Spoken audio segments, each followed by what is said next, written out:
Hello and welcome to Chaotic Insights, where I break down the TV show Chaotic, and today we will be talking about Season 2, Episodes 25 and 26, The Last Stand and The Last Stand Part 2. So grab a snack, start your laundry, and we'll dive right in with the episode summary. With the Marillions finally invading Param, the Codemasters deemed Param too dangerous, and they are going to shut down the transport center. Peyton gets in trouble, so Tom and Sarah port to help him, while Kaz coordinates in the port court. They miss the cutoff to port out of Param, so they port to Kiru City.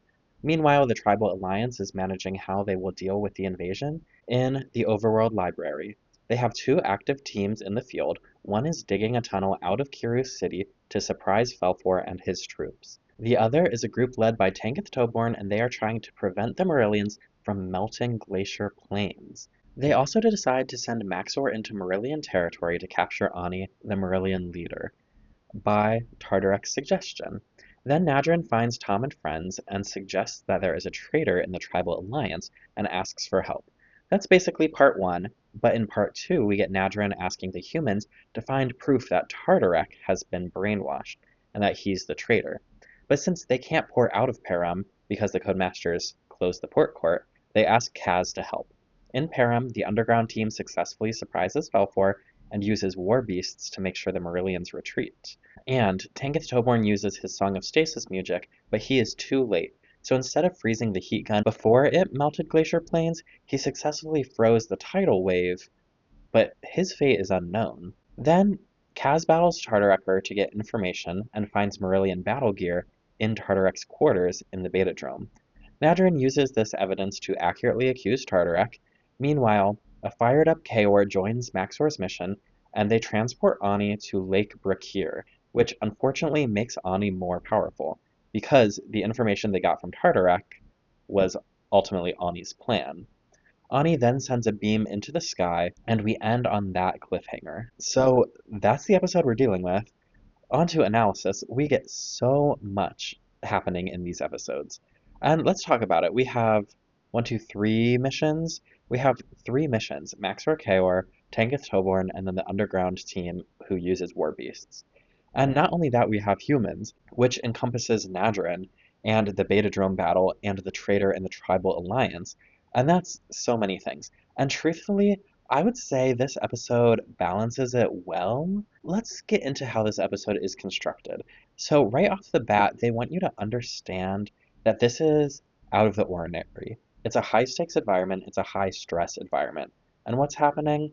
Well, they do this to you by dropping you in media res, and we're in the middle of the action, right? They don't lead up into like, oh, something's big's happening. No, they drop you right in to the chaos, to the crowds, and the siren is blaring, the crowds are running, there's action, there's a lot of movement in the beginning, and it's meant to be overwhelming, right? The music is immediately stressful, and it gets your heartbeat going.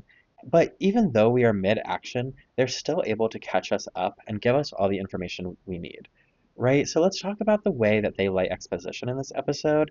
First, with some random girl, right? Like, literally, who is that and why is she talking? But she explains that the Marillions are taking over, and the Codemasters deemed Param to be too dangerous for chaotic players. So they're shutting down the transport center, and that's like where we are now. But then Kaz also has like 3 newscasters reporting live from the scene, and that's true. Like, we have Peyton for the Mepedians, Sarah for the Danians, and Tom for the Overworlders. And then Tom asks Kaz about what's happening with the Underworlders, and we are reminded that Kaor hasn't been seen and is still on the run. So before the theme song, we get to know what's going on with all 4 heroes, all 4 humans, and we get to know what's happening with all 4 tribes, right? Mount Pillar is in distress. The Underworlders are on the run. Kiru City is having the Tribal Alliance, and the Mepedians are also like in combat. And then after the theme song, boom, inciting incident, Peyton is in trouble. And there's like literally a ticking clock. And this episode uses the ticking time bomb mechanic twice, which is to help build suspense in this episode. And so we get a lot of suspense. We get one with the Codemasters counting down until they close the transport center, and then they do it again later with the Annihilator heat ray And like as it's heating up to melt glacier plains, another ring like gets lit up red. And so we have two ticking time bombs here. And unfortunately, both of those bombs go off, right? They're using it to build suspense, but then both times our characters fail, and the thing that was going to happen happens, right? Them getting stuck in Param happens. Them melting glacier plains happens, right? But both kind of end up in our favor because, like, of course they get stuck and miss the cutoff, but Tom wasn't going to leave anyways. So I guess it worked out for him because he was going to stay and make a final stand with Kiro City, which, how helpful would he be? Who's to say? But that was his plan, and I guess it worked out for him. And that aspect of Tom, like, it plays into his character that he's fiercely loyal and he's fiercely brave. Whereas, like, Kaz is more of a cautious one, and he's the one who poured it out, right? He's the one who made sure he got out with ample time and then coordinated the others to be in Param and figure out what's going on with Peyton. He didn't go to Peyton, he asked the others to do it because he's a little more cautious. But that's how they set up the structure of this episode, where we have three humans stuck in Param, and then Kaz does the heavy lifting at Chaotic. But with balancing so many plots, these episodes bounce between segues and like harsh jumps between the plots. And so let's talk about that. Let's talk about how they balance all of these different plots in one episode. So in terms of segues, in the beginning, Kaz is the point person, so they bounce from human to human pretty easily, with Kaz being the through line of those interactions. But once we get to the Tribal Alliance, we first bounce to Tom with a voiceover about like wanting to get inside before we transition into the library. So this transition is smoother because we're dealing with all the human stuff, and then we cut to Tom, who is a human, and he thinks to himself, man, I wish I was in that library. And then we zoom into the library and get to know what's going on with the Tribal Alliance. And so that's how they use Tom as a segue in between the human interaction and learning about the creatures in Param. And then similarly, later in the episode, Maxor is trying out the telebracers, and they are in the Overworld Library, and instead of like cutting to another plotline, what they do is they pan over to Odu Bathax, who is trying to communicate with the underground team, and then cut to the underground team who's having that communication issue, right? So instead of like harshly cutting from Maxor trying out the telebracers to the underground creatures who are on their mission, we get that segue, we get that transition of Maxor's here, and then we're with creatures in the same location as him, and then we change the topic. Like, we're not just changing topics, we're changing location and then topic instead of doing both at the same time. So they have these moments within these episodes where they're like easing you into the transitions between everything that's going on. And then alternatively, there's several times when we get like quick cuts between the plot lines. And that's another technique they use. Like, of course, you have to bounce back and forth. But there are some of these moments where they're doing quick cuts where they're grouped by the way they want the audience to feel. And they cut between moments that they don't parallel each other in plot, but they parallel each other in like tone. And so we get moments of execution, right? They jump from digging under Falfor into Maxor navigating with his crystal into the humans making a dash into the library. And so those three moments are both like all three of them have made a plan and now they're doing the plan. They're moments of execution in terms of they're executing their plan. So like that's one example of this. Or another example is moments of anticipation, right? Falfor is getting ready for the tunnel to burst, or the Merlians emerge behind Maxor and you're anticipating them to attack. And then that goes into Tangoth Toborn giving his team the signal, right? We're anticipating them taking action. And so these featured moments are divided by quick cuts, like in succession, but they are grouped by the way they want you to feel. They want the audience to feel the anticipation. They want the audience to see the strategies taking place. They don't necessarily mirror narrative structure because they're at different points in their journeys, but they're grouped by tone and mood.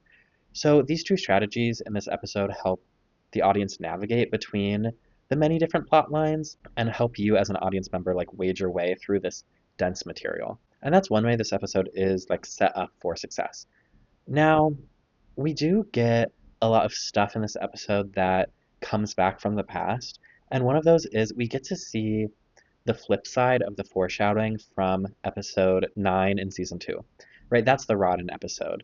And Rodden appears in this episode and he's cracked the code on what causes the tidal wave because he figures out the only way for a tidal wave that big that could destroy all of Param is to melt glacier plains. And it is satisfying to see the seed that was planted in episode 9 of season 2 so long ago, right? It's been like almost 20 episodes, but we saw this seed get planted and now it's finally come into fruition. And I did write down about the tidal wave. Like, there's got to be some commentary on global warming there, but I'll leave that for somebody else to figure out. But it is satisfying. They foreshadowed this giant tidal wave, and that's been the Marillions' plan all along. And now to bring it back and to have them figure it out and then to act on it and have Tanith Tobor's team like deal with that and have very real consequences, I think is impressive story building structure.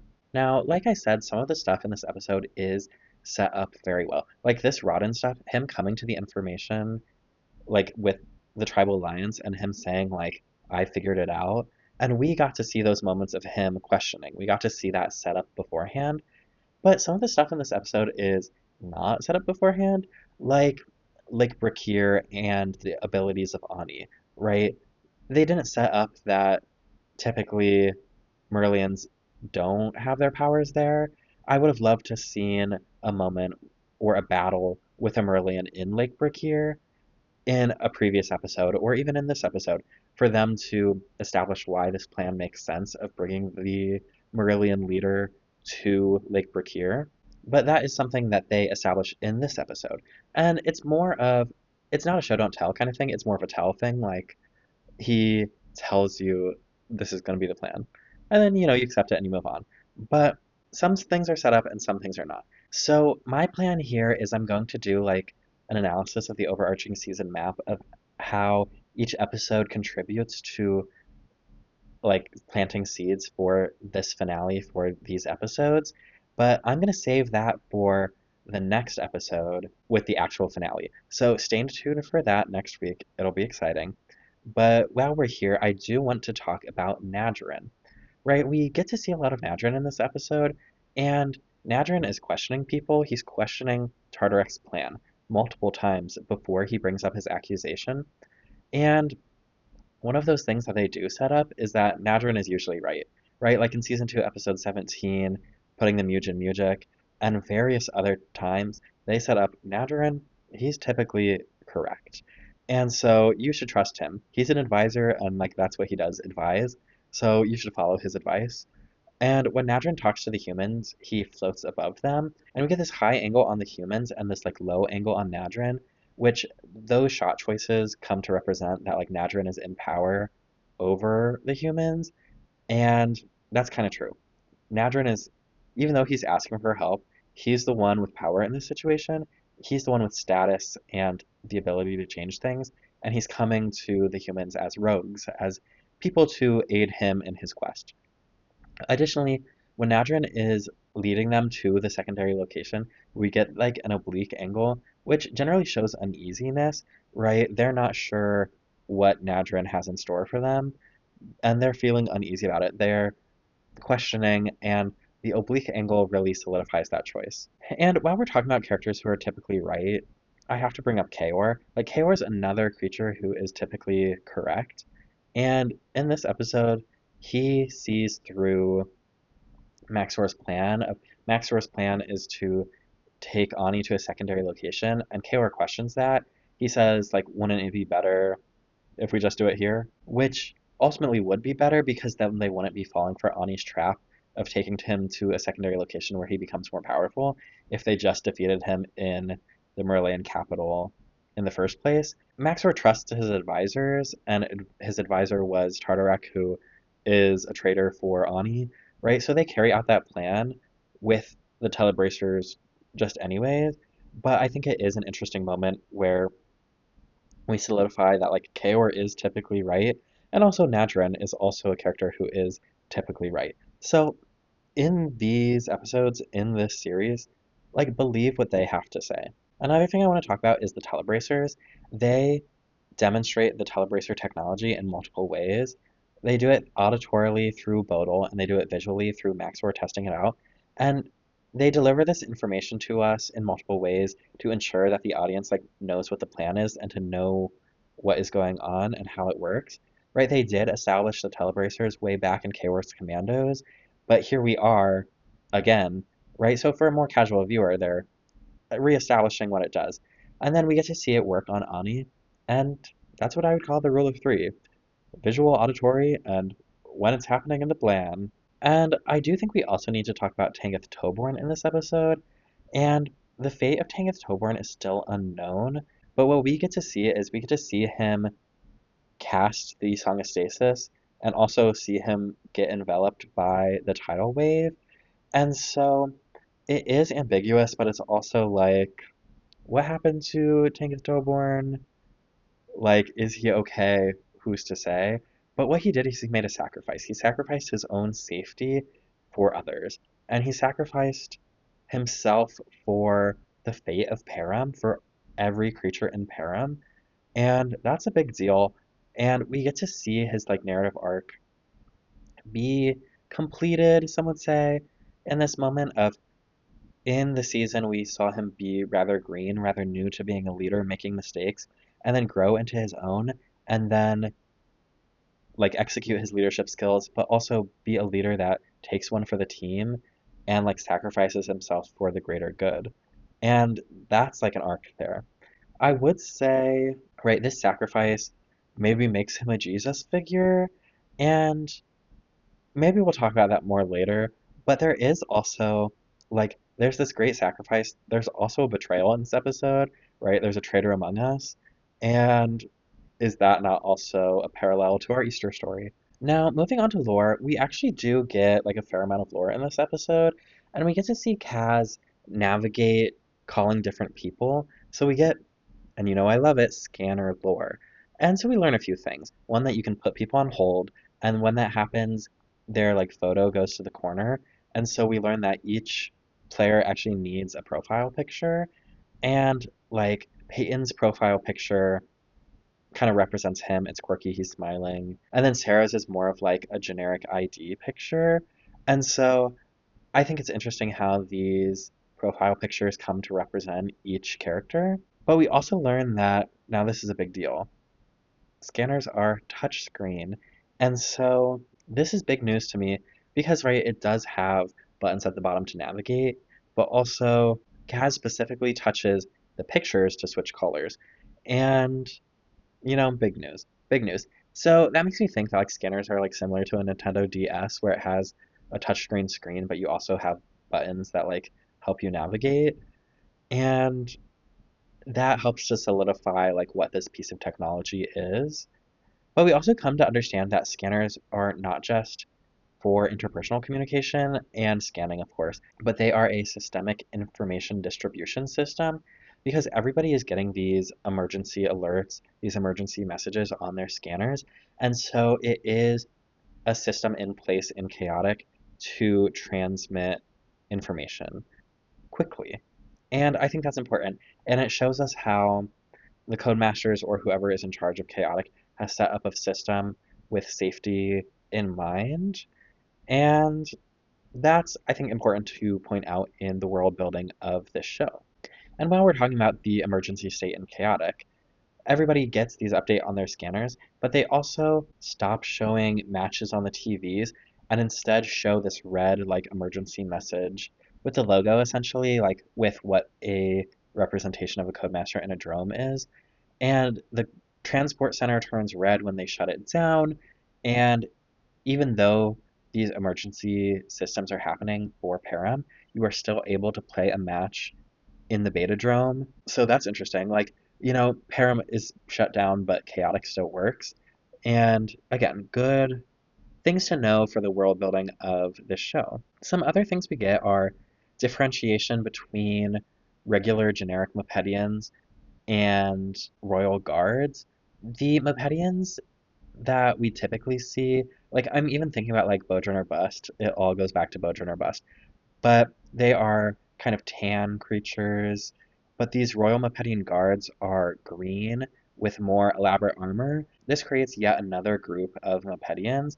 And so in season 2, we're really like stratifying all these different groups of Mopedians. Like you have these normal, kind of generic Mopedian soldiers, but then you also have the Royal Guards, but then you also have the Acolytes of Dakimal, and then you also have War Beasts and Conjurers, and you have the Royals. And so this like stratification of the Mopedian hierarchy is starting to take shape in a way that I think is interesting.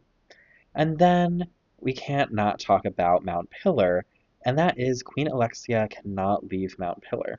And they don't really give us more context onto why. And so, like, I want to ask questions. Is her not being able to leave Mount Pillar situational, right? Because they are surrounded by Marillions and it's dangerous for them to leave? Or is it important to the Hive? Alexia can't leave Mount Pillar because it will hurt all Danians. That is their home.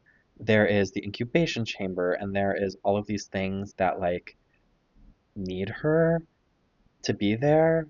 And like if you think about real bugs, once the queen leaves a place, all of the bugs follow, like all of the bees follow the queen just kind of naturally. And we know that they were scouting a place to make a new hive, and so they were planning on building a new hive and then transferring the queen. But is that how this works, or is that just like, an inference we're making? So I think it's important to note that like Alexia is somehow tethered to Mount Pillar in a way that's important. She can't leave. Now, other information we get, Bluegon is name checked a couple times in this episode, that he is the one providing the images for Glacier Plains, and that makes sense because he lives there, but it also makes you think that he has a crystal of some kind to transmit these images and give updates to the Tribal Alliance. Which, should we talk about crystals? We get lots of crystals in this episode. We get the navigation crystal on the telebracers and the giant crystal that's used as like the viewing globe mirror situation that shows images of the different locations and forces to be. And I have a question. Do we think crystals are like a catch-all for technology in Param? Like it's a technology stand-in to have a giant crystal be used as a TV, right? To use the crystal as a camera, to use the crystal as a GPS. Do we think that is a cop-out, or do we think that is smart world building and establishing that the rules of this place is different from our own? They're able to accomplish similar tasks with the ground itself, with crystals, with shards, with their abilities, right? So I just have a question, right? Because they are starting to get more and more technologically advanced. We're seeing more complicated battle gear. We're seeing more complicated vehicles like come to fruition as Almar invents things, as Kaivon builds things, as Bodil and OPX make more battle gear. We're becoming more technologically advanced, and yet we're still able to do things that in our world we do with technology with shards, with crystals. So let me know what you think about that. And then another piece of information we get is that the city of Mar is the Marillion capital, and that most Marillions lose their abilities at Lake Brakir, but Ani gets more powerful. Right? Those are things they establish in this episode that just give us a little bit more insight into the Marillions and the foe that they're facing, because we really don't get a whole lot of information about Marillions in general, because they're the aggressors and we're not like spending story time with them as a species. Now, I do think we have some other characters to talk about here, and the first of whom is Tartarak. So, lore we get about Tartarak, we learn so much about what Tartarak has been up to lately, being a traitor and other things, being the head of the spy network, but he's doing other things too. But we learn that Tartarak is one of Maxor's oldest and most trusted advisors, and so that places him in the hierarchy and like the governmental structure of the overworld, and that also gives him high security clearance, and that gives justification as to why he knows all the secrets of the Alliance and why that would make him a good traitor for the Marillions. But we also learn that he's the head of the spy network, which means he's in charge of recovering information from the Marillions and giving it to the Alliance. And that begs a question for me: who are the spies? What information are they getting? Where are they? What's going on there? That's a plotline I need to know about. But also, Tartark having Marillion battle gear, that would make sense if he's the head of the spy network, right? Tartark is recovering information. If they're recovering battle gear and testing it, wouldn't that make sense? So that's interesting. But also, question, the battle gear that shows up in the beta drone, that means it's a locational factor, right? They didn't, that's not battle gear that they equipped their creatures with and therefore is in the location. It's battle gear that is just there. And I don't know if it works or not, but it is there. And so there's a question there about like, do location scans pick up battle gear? Like if you're battling at the overworld arsenal, is all of that battle gear gonna be there? And can you use it in a battle? I would think no in a real battle, but maybe in the beta drone, right? There's a question there. So that's me asking it, right? It begs the question, who are the spies and what missions have they gone on? And with this new title, Tartarak has been given new quarters to live in. We don't know where he lived originally, but now he abides in this like tower of some kind, and that is where he has stashed his Marillion battle gear. And we know that Tartarak has been brainwashed for at least a week, and this is information that Tartaraker gives us. So thank you, Tartaraker. But it could have been more, could have been a week, right? It could have been a week or it could have been more. And I think it's fun that we get to see Tartarak again and Tartarekker, right? Tartarekker, the icon, we haven't seen him since season 1, episode 34, and he's sticking to his guns, right? He has a main guy, and that is Tartarek. And we get some Tartarekker lore here that Tartarekker has a brown scanner, and that is the first character whose scanner doesn't match their tribe allegiance because Tartarekker, of course, is an overworlder. And I think that's interesting and noteworthy. But I couldn't tell you how much time has passed in between these episodes, right? Since we've seen Tartarekker in episode 34, since we've seen Doors of the Deep Mine open in episode 12 and 13, right? I don't know how much time has passed, but there's two ways to interpret this. That either Tartarekker is brainwashed off screen a little over a week ago, and that is what has caused the traitor to, be a traitor because he's brainwashed, or that he has been brainwashed since the beginning. And now this is an interesting theory, and we have to talk about it. Tartarekker is one of the guards at the doors of the deep mines, and so it is possible that Tartarak got brainwashed right off the bat. He was in the underworld when Marillions first got there, and so it would make sense that if Tartarekker got brainwashed there, and he's been brainwashed the whole time, like, that's big news. Honestly, it's a likely story. Nothalax is also one of the guards there, and he has a brainwashed card, and so maybe that supports this theory of, like, some of the guards do get brainwashed right away.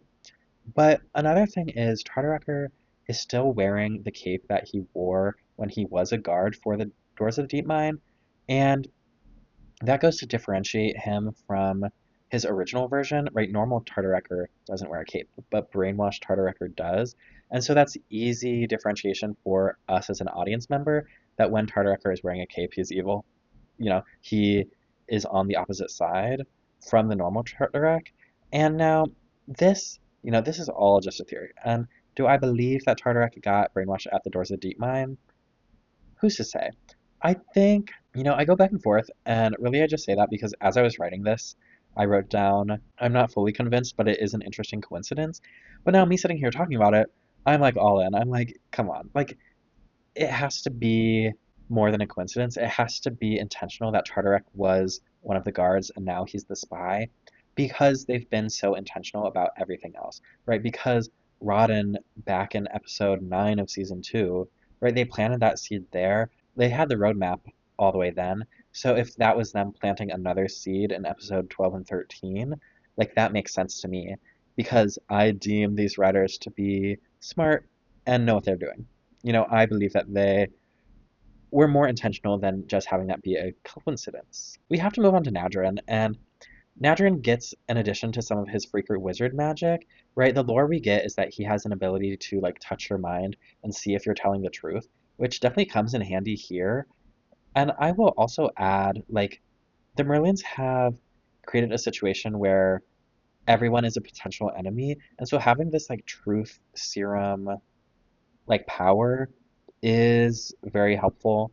But it does, like, he can't just do it to Tartarak without seeming suspicious himself, right? He has to walk the line of political ramifications of just going around truth seruming everybody.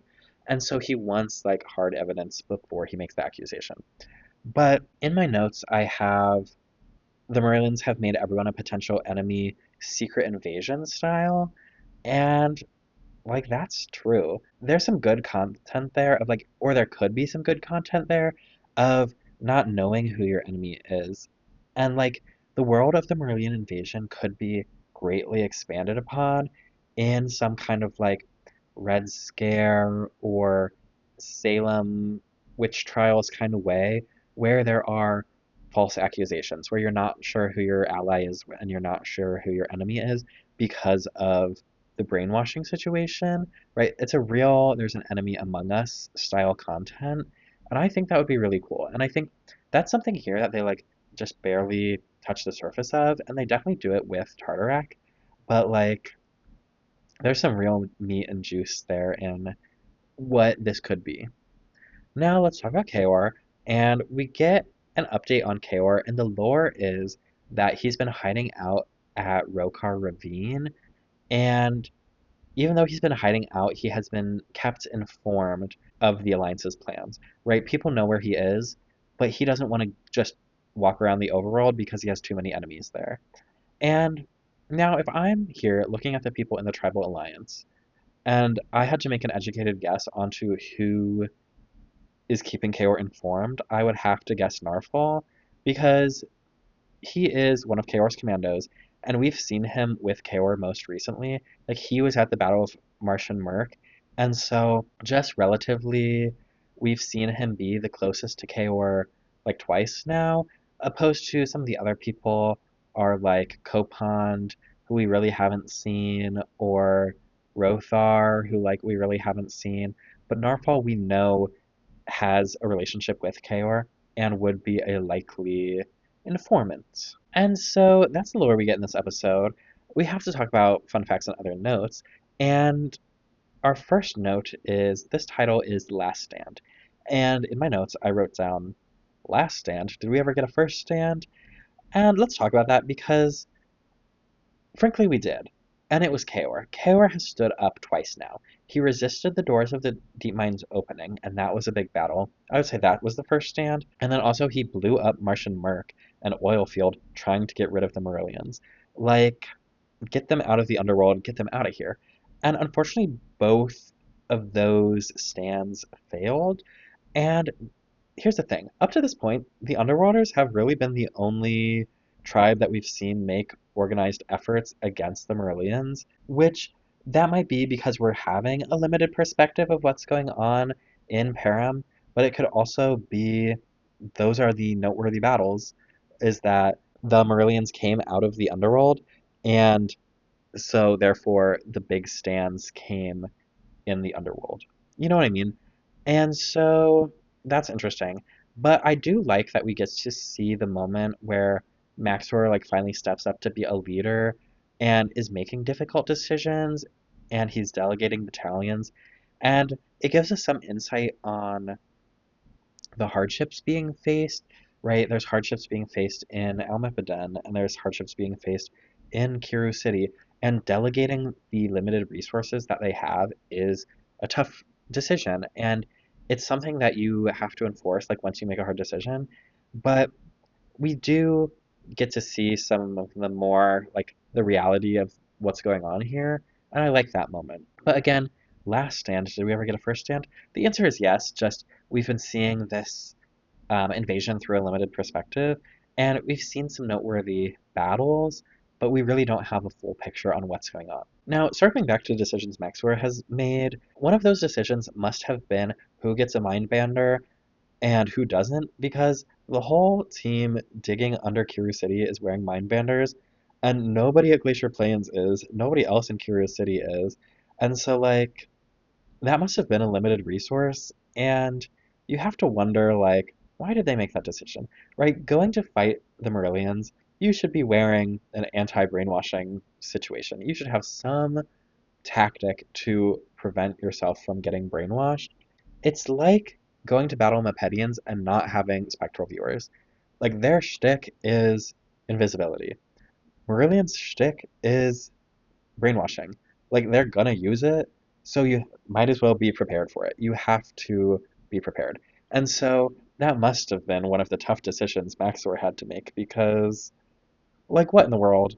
Why this team? Like, I think the War Beasts are too valuable of a creature to make an opponent of, and so, like, that's fine and good, but it just makes you question, and that's something I wrote down. Now, I also do like this moment where they use the Rockwave attacks to build a fortress. I think it shows some innovation, it shows some ingenuity, and I like that in this world where creatures have powers, they have the abilities that they do, that they use it in ways that aren't just violence, that aren't just for combat. Like, I like that they're using it to build a fort. And meanwhile, like, they're still using their abilities for combat, it's just more for defense than offense. But I like seeing that moment. Now, I do have a discrepancy in this episode that I found, and that's they call the Song of Stasis the Symphony of Stasis, and that is perhaps incorrect, unless like the Symphony of Stasis is just a stronger version of the Song of Stasis, and or like it could be cast on objects and battle gear versus the Song of Stasis is for creatures. Like maybe there's some differentiation there, but I just think didn't Githtoborn cast the Song of Stasis. He didn't cast the Symphony of Stasis. You know what I mean? Like that's the Song of Stasis. So that's what it should be, and that's the discrepancy I found. Now, another thing I want to mention is a connection that we have in this episode that you should have seen me. I jumped out of my seat. Like, they made this reference to season 1, episode 6. We're going way back there. And that is to Bodil's tubes in Curious City. The moment when the humans are going to break into the library, they're like, let's use one of the Bodil tubes. I got up, I walked back and forth, I ran around this room. Like, truly, I was shocked. I was, there was something there. And that is incredible. Like, they haven't touched that in forever. They haven't mentioned Bodil's tubes, like, basically since they established it in season 1, episode 6. But they've been here all along, and they acknowledged it. And truly, like, truly, you should have seen me when they made this connection. But again, it's a moment where you think these creators are being intentional with their content and they're making connections all the way back. They're being consistent in their lore with their world building. And that's something I appreciate greatly, deeply, if you will. I also do have to say, it's a great day for people like me because not only did they give confirmation on lore all the way back in season 1, but they show us an overhead shot of Chaotic in this episode in the new animation style. And so perhaps we have to compare and contrast it to the map we get to see in season 1. And not really a map, but like overhead establishing shots. And so here is the old map, and here is the new map. So in the season 1 animation, Chaotic is divided into 7 sections by rivers, and we see the edge of this world that like these rivers turn into waterfalls. But in season 2, Chaotic is divided into 8 sections, right there, including the Beta Drome. And it's not divided by rivers, it's divided by the pathways to the drones. And there is still a river, but it doesn't bisect the area in the way that it used to. And also, we don't get to see the edge. So the edge is something that could be there, but like we don't see it in season 2. And something I've talked about over the course of the season is how the scale is much larger. Things are much farther away in season 2 than they were in season 1. And also, there's a lot more greenery here, a lot more trees, a lot more space for trees. Now, another thing we have to know is the drones themselves look different. And so there's plenty of establishing shots from season 1 that established what the Dromes look like, and we get a lot of those establishing shots in season 2, and some of them look similar and some of them look different. In season 1, though not all of the establishing shots of the Dromes lined up with what we saw in the like overarching wide shot of the map, versus here in season 2 they're much more consistent. Of what we see in this image is consistent with the wide shots that we get of the individual Dromes themselves. So let's go through the Dromes and what we get in season 2. So we have Imthor, the orange one, we get Orin, the green one, and we get the Beta Drome.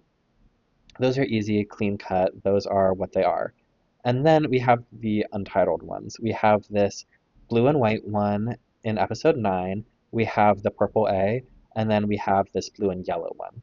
Now that's only 6 of the 8 Dromes, right, including the Beta Drome, and so we're definitely missing 2, one of which is definitely the Krellin Drome. They pretty much solidified what the Krellin Drome looks like in season 1, and we don't see the Krellin Drome here in season 2. And so that means we're missing 1. So let's stay tuned, let's keep our detective hats on for what they show us more of in this animation style, and if we can connect which Drome is for which Codemaster and where they are placed on the map. Now, finally, something else I did is I tried to keep a list of every creature we see in the final 3-part episode, right, the finale. And so here's a list of all of the creatures that show up in the first 2 episodes of this 3-part finale, because they divide the episodes by title, and so the first 2 are Last Stand, and the last one is Legions of Ani. And so let's talk about who we get to see in these first 2 episodes. So this is roughly chronological order. In this episode, we get to see Ario, Aihunkalen, and Owaiki in the Mepedian territory. Then in the library, we see Maxor Interest, Nadrin Mudinu, Marquis Darini, Sobjak, Narlist, Odu Bathax, Scardalis, Rasnus Assimilated, Lore, Copond, and Narfall. And that's who we see in this wide shot of the overworld library for the Tribal Alliance. And then, of course, Rodden appears. Then we see the Morellian Zistorg at Mount Pillar. And then Arius randomly appears in the library. Then Tanith Toborn and his team at Glacier Plains. We get Nebris, Björk, Frafto, Godup, and Shimmark. Perhaps. And then they fight Raftab and an unidentified swordfish Morellian, who may be just one of the generic Morellians, but I'm not totally sure on that, because there's also like generic eel Morellians, and I'm not counting the generic creatures in this list. Then we get to see Bodil and Ulkiex, and then we get to see the digging team with Tassanil, Malvadine, Victar, Fash, Arius, Targubaj, Lista, and then Amok is driving the vehicle. And they have 3 conjurers with them, Vivarth, Dremes, and Savil. Then we see Altador join the digging team, and of course we get to see Felfor, Kaor the Fierce, and Titanix the War Beast. We get Kaz as Ilks in the Beta Drome, and we get pictures of Blasmatan and Uberon on the crystal, and then there's this guy who I couldn't identify, but has since been identified as Full Bash, and I got some help in order to identify him. And then finally we get Ani, who transforms into Ani the Oligarch. And so that's all the creatures we have. I am realizing now I didn't list Tartaruc in that list, but Tartaruc is there, so get used to it. And those are all the creatures that we see in this episode. And of course, this is not the end of the episode. We have the next episode, and I'll update you on all the cameos we see there too. But I'm going to stop here where the episodes divide. So, my final thoughts on this episode are I really like these episodes. Every plotline here is strong and memorable, and there's just lots of memorable moments. Tartaruc as a traitor, Kaz in the Beta Drome, like looking for evidence, the Port Court shutting down, the War Beasts as the secret weapon, Tanith Toborn's sacrifice. Like, just moments here that are like undeniable to the chaotic mythos. And there's a lot here, and I like a lot of it. Chaotic does a good job at planting these seeds and setting things up before they happen, and there's a couple of things here that I just wish were set up better, like the Lake Brakir thing, and like Ani's connection to that location, and like Merlians and how their powers and abilities work. But overall, these episodes have a lot to talk about and a lot to think about, and I like a lot of it. But I think the Marillion invasion arc itself is really what has created not just a casual fan out of me, but like a lifelong fan, switching from something I liked to something that has stayed with me, like into my adulthood. The Marillion invasion arc itself is something that like I really appreciate. And because these episodes like are the finale episodes of that arc, I think they resonate. And you see characters you care about and you see like interesting moments and interesting creatures. I would say out of the plot lines here, I really like the Tank the Toeworm plotline. I really like the Dig the Tunnel with the War Beasts as like the secret weapon. I like seeing the traitor stuff. I would say the Maxor Kaor plotline is what is the weakest to me in these episodes, but we do explore that more in the actual finale. So stay tuned for next episode for the big finale where we get, some more cameos. We get to talk about the overarching plot lines of the season, and we get to, dive into some stats of what happened throughout this season and what it means. And so I'm looking forward to talking to you about all of that. And let me know if there's anything I missed. If there's analysis you have, or if there's a specific moment that resonates with you, let me know. So thanks so much for watching, and I'll see you next time. Bye.